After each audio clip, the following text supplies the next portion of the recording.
Delivery ওয়ার্ডে 7 foot সাপ, ধূপগুড়ি হাসপাতালে তীব্র আতঙ্ক। ধূপগুড়ি মহকুমা হাসপাতালে ডেলিভারি ওয়ার্ডে 7 ফুট লম্বা সাপ ঘোরাফেরা।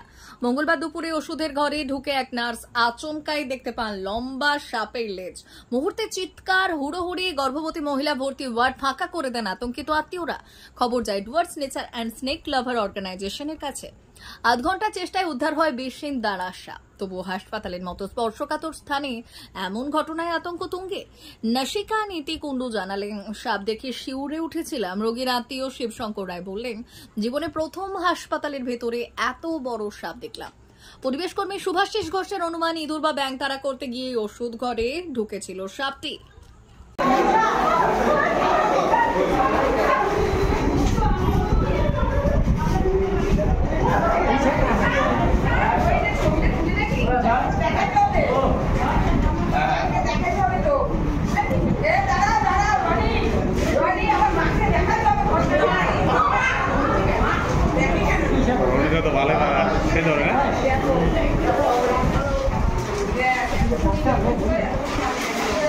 ফুটো করে দিতে হবে, নাহলে মারা যাবে। কিন্তু কিচ্ছু হবে না, কিচ্ছু হবে না।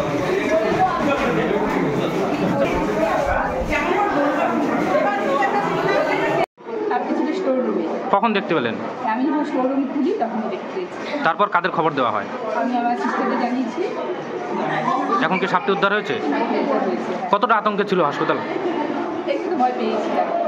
আপনার নাম? ডিউটি।